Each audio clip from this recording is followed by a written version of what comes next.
is Indian Country Today.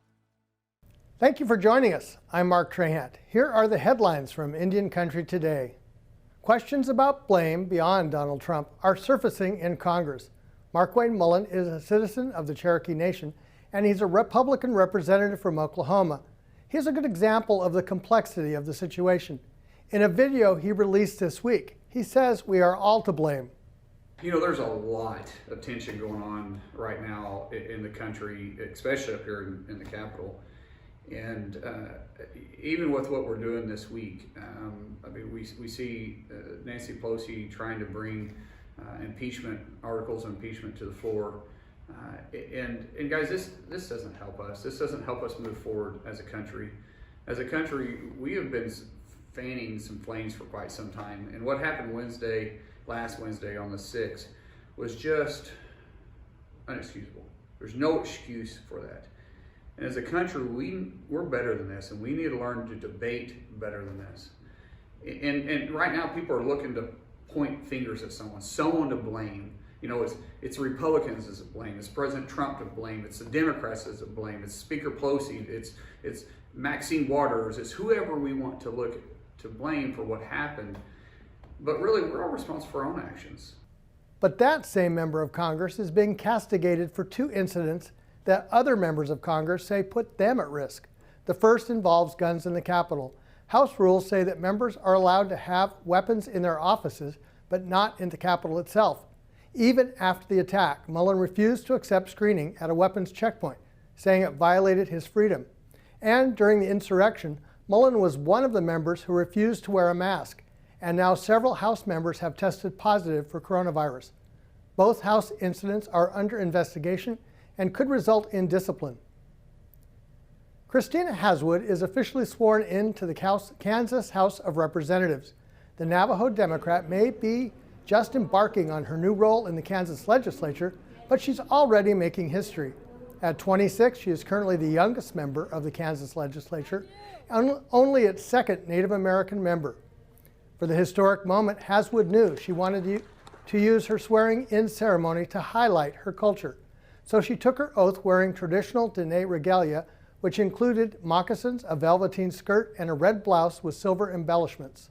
It was just really a powerful moment for me to visually show people that we are still here today, and we're not going anywhere. Haswood says she wore red to represent the ongoing epidemic of missing and murdered Indigenous people. A federal judge is ordering the United States Indian Health Service to disclose a report detailing the agency's decades-long mishandling of a pediatrician who sexually abused Native American boys in his care. The Wall Street Journal and the New York Times sued the federal government in April, seeking to compel the release of the documents under the Freedom of Information Act. The Indian Health Service is a federal agency that provides health services to 2.6 million Native Americans. They claimed the report was exempt from disclosure because it constituted a privileged medical quality assurance review. The judge rejected that argument, noting that the report examined criminal and administrative activities, not medical ones.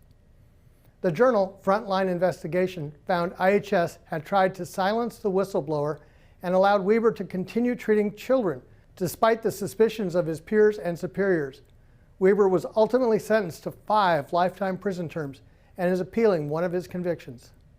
Apache Stronghold, which represents traditional Apache religious and cultural leaders, is suing the Trump administration in U.S. District Court. The case is being heard in Phoenix, Arizona. They want to stop the transfer of Oak Flat to Rio Tinto and its subsidiary, Resolution Copper. Wetzler Nosey Sr., leader of the group, says he hopes an American justice shines through. So when I look at this lawsuit, you know, it's in the hands of the justice. So now we're going to see if the American people's justice is really fair and really have the equality for all human beings on the face of the earth, and especially here in America. The lawsuit seeks to stop the U.S. Forest Service publication of a final environmental impact statement. The statement will trigger the transfer of Oak Flat to Resolution Copper within the next 60 days. The group claims the land around Oak Flat was reserved for Western Apaches in an 1852 treaty with the United States. Resolution Copper says they are reviewing the lawsuit and cannot immediately comment. And those are the headlines from Indian Country Today. I'm Mark Trahant. We'll be right back. This is Indian Country Today. Who has a seat at the table? That impacts everything from public policy, corporate culture, and for tribes across the country, who controls their land? In this episode, we look at issues that impact the future and well-being of tribal nations through a sovereignty lens. In California, the site of one of the oldest and largest Ohlone villages is being threatened by developers. A proposed housing complex would destroy what's left of the village, which is the first place along the San Francisco Bay Area where people lived. Joining us today to talk about the cultural and archaeological significance of the site is Karina Gold. She's from the Confederated Villages of Lehan Ohlone. Christopher Dorr also joins us. He's an archaeologist who has helped the site gain eligibility for the National Register of Historic Places. It's called the West Berkeley Shell Mound. Well, we're talking about 200 short years that we had first contact in our territory. And our ancestors were taking care of the land like indigenous people all over the world. We had a relationship and lived in reciprocity with the territories that we were on. You know, and the West Berkeley Shell Mound was the first place that my ancestors lived along the bay. We created our village sites and our shell mounds, our cemeteries, where salt water met fresh water. And so creeks were there, and you know, there were fishing villages and there were places. And so I imagine that my ancestors created these places because, like all of us, we're connected to the lands in different ways. But this particular site for our people was a site that actually connected us to the afterworld as well. This particular site, the West Berkeley Shell Mound, is connected to what people now call Alcatraz, where our ancestors, we believe, sat on that rock for 4 days while we had ceremony once they passed over. And at the time as the sun goes down, they would leave through our western gate on the fourth day, which is where the Golden Gate Bridge is. And so it's a part of our cosmology, our teachings, and really it's our responsibility as indigenous people from this territory to continue on the songs and dances that have happened for millennium. It's my responsibility to pass this on to the next generation. Living in the Bay Area, most of our sites are covered with asphalt and buildings, and our sacred landscapes are almost disappeared in the naked eye. And so it's important for us, not only as Lashawn people, to take up this site, but for people that now live in our territory to realize these amazing sacred places in their midst. Dorr says the site is remarkable for many reasons. So the National Register of Historic Places has 4 criteria by which you can become eligible for listing. And you only need to meet one of those criteria. And typically, any type of resource, it could be a building or it could be an archaeological site, typically meets 1 or 2 of those criteria. This site is the only site that I have ever worked on in my career that actually meets all 4 of those criteria. So it's extremely important, and important for a large number of different reasons. As well, the block that is scheduled for development that we're kind of talking about now, the site itself, the village site it touches parts of 8 blocks. So it's large in size. The development that's trying to happen covers 1 of those blocks. And that block happens to be a block that has, for the most part, never been built upon. There are a few structures known from historic maps in one corner of that block from the 19th century, but for the most part, that has remained unbuilt for forever. And it's the only block in that entire part of Berkeley that has never really been substantially built upon. So therefore, the value of those archaeological deposits for many different people, for the Ohlone, for archaeologists, for just the people in the community of Berkeley, very, very important. When we come back, we'll hear about other ways tribes are regaining their traditional homeland.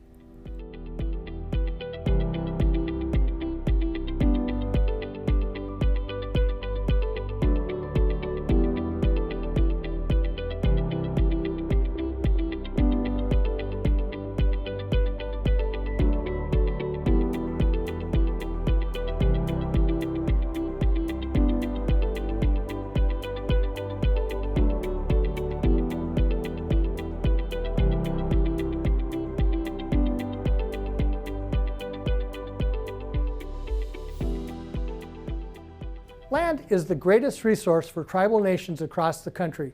56 million acres are held in trust by the federal government for tribes. That's about 2% of the country. 90 million acres were taken by the U.S. between 1887 and 1934. For 8 years, Leech Lake Tribal Representative Leroy Fairbanks has been working on the return of Chippewa forest land to this Minnesota tribe. It's called the Leech Lake Reservation Restoration Act. And what it did was return 11,760 acres of, it's Chippewa National Forest is what the national forest we have on Leech Lake. So it was in the United States Department of Agriculture, and it's transferring over to back to the Department of Interior. And so it's just kind of reversing what was done in the early 1940s to mid 1950s.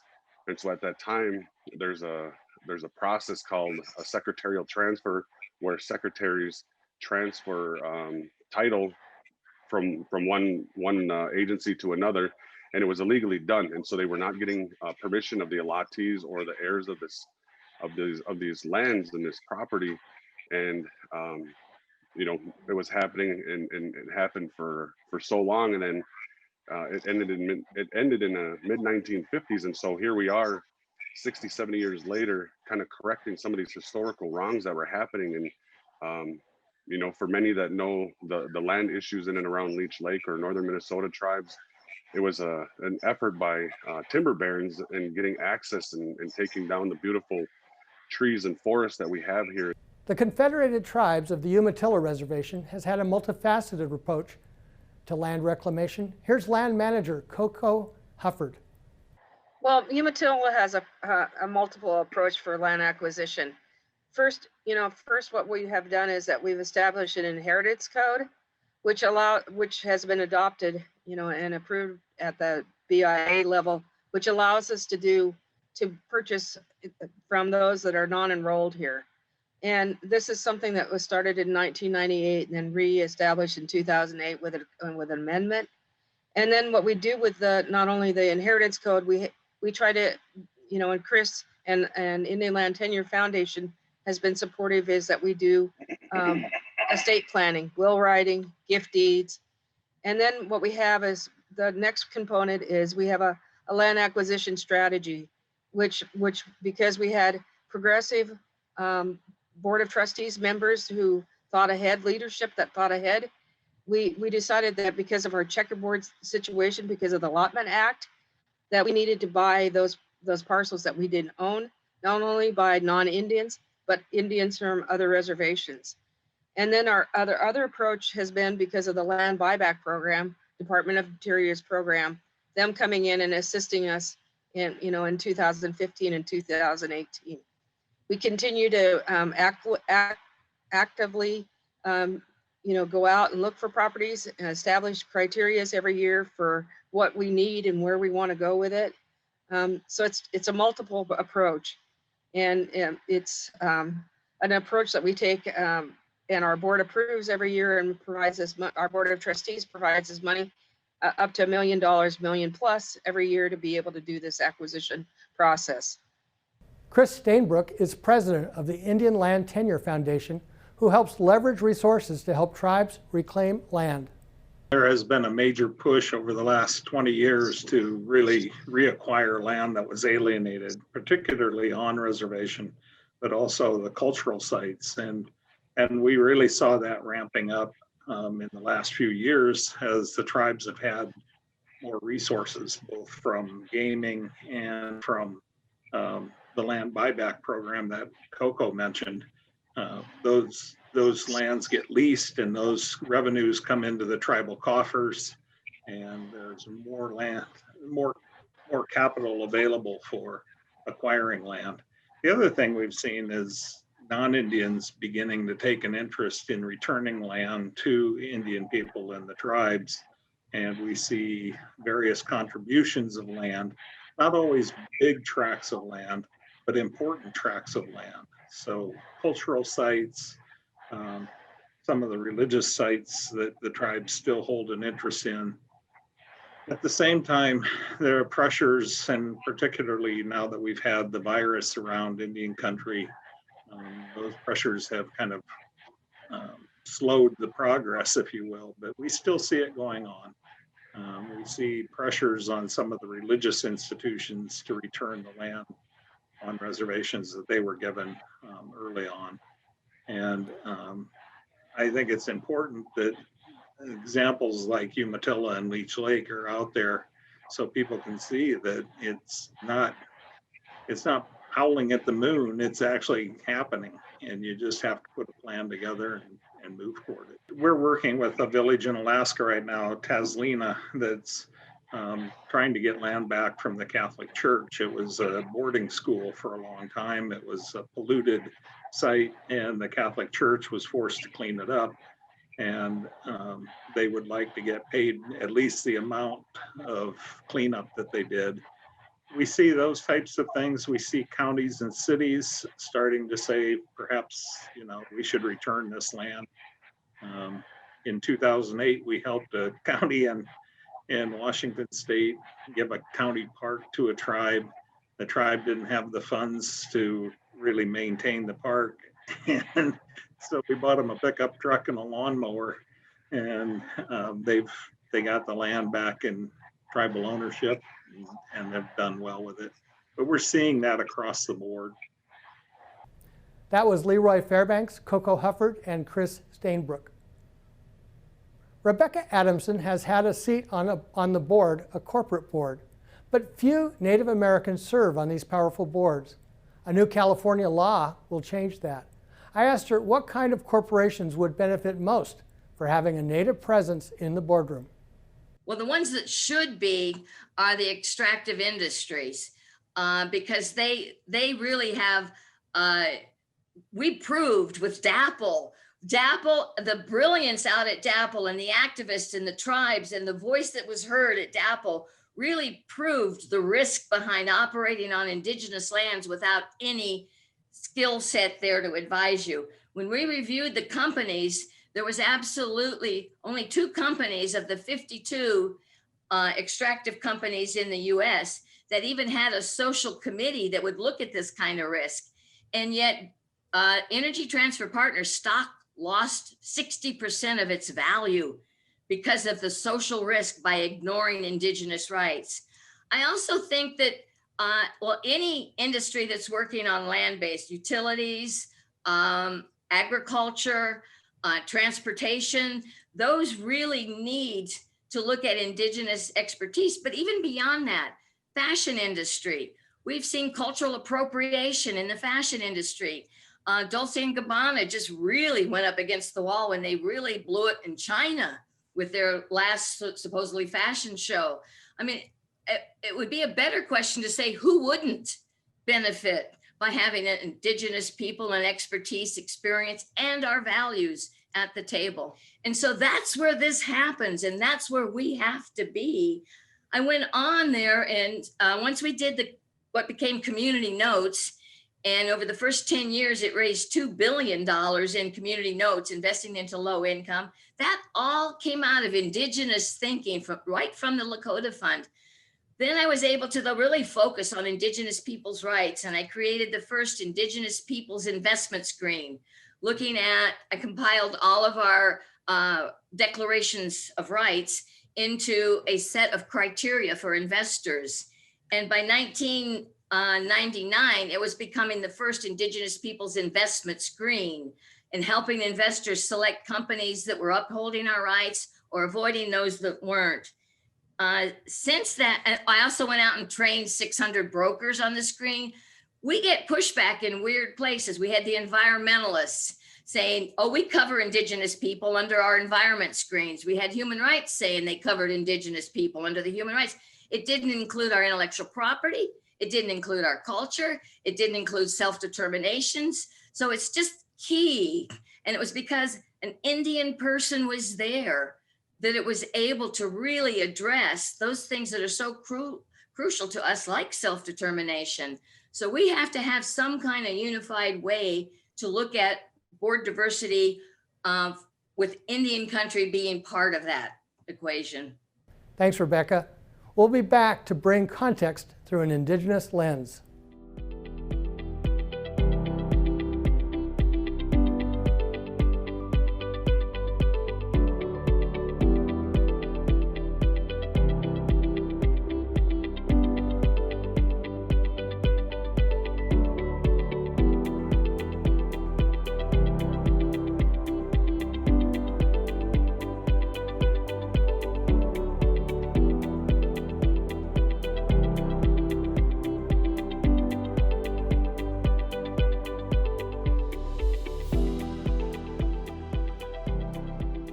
In 1969, 89 American Indians occupied land near San Francisco. For 19 months, Alcatraz Island was reclaimed by Native people until they were forcibly removed by the U.S. government. Interactions between Native protesters have historically been much different than what we saw happen at the January 6th insurgents at our nation's capital. The 10-month encampment at the Standing Rock Reservation against the Dakota Access Pipeline saw violent confrontations from law enforcement. Some Black Lives Matter protests have been met with violence as well. We turn to a scholar of Alcatraz to compare these events. Osage citizen and professor Robert Warrior joins us. He's a distinguished professor of American literature and culture at the University of Kansas, and he's the co-author of the book, Like a Hurricane, The Indian Movement from Alcatraz to Wounded Knee. One thing about Alcatraz is that sense, I think, of its brilliance, of the idea that there's a real sense that whoever thought of this was thinking of something that was going to last in memory for a long, long time. And that whatever else you say about it, that it seemed not well organized, or it seemed as though it was really pursuing kind of aims that were not really possible. Why would you have a community center out on an island, as we wrote in Like a Hurricane so many years ago? Why would you want to have a community center that you had to get to by boat when most of the people in your community take the bus? And so there's a way in which that spontaneity and the brightness of it, the brilliance of it that emerges suddenly changes things. And I think that that's one of the things that we're all doing right now with what happened in DC last week, is seeing that we thought we were coming out of something with the Trump administration ending, but I don't know that people thought that this would be entering into a new watershed moment. And it seems like that's a real possibility here of what's going on in 2021, is that sense that we don't know what's going to happen next. And I think that that's a real similarity with Alcatraz as well. There was suddenly a quality in the Native world that people couldn't just dismiss something. Oh, those are a bunch of urban Indians. Oh, that's a bunch of people who are discontent. But when you see that much attention, when you see it also not so much even just the attention in the mainstream media, but that it speaks to young people, that it speaks to people who are not being spoken to people who feel disenfranchised, that's a really powerful dynamic to let loose into a world. And I think that that's the main contribution of what happened with Alcatraz. That was Robert Warrior, an Alcatraz scholar and a professor at the University of Kansas. Ketsamini Fox is Bear Clan from the Mohawk Nation. She is an artist, filmmaker, and educator. The installment of The People takes you on a journey with Junie as she creates pottery based on her people's ancient culture.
And that's a slice of life from Indian Country Today.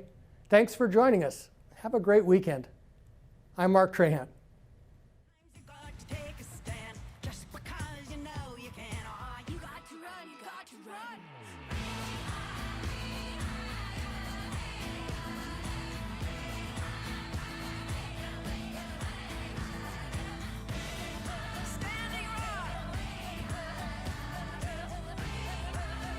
Indian Country Today is recorded at the Phoenix Indian School Visitor Center in Phoenix, Arizona.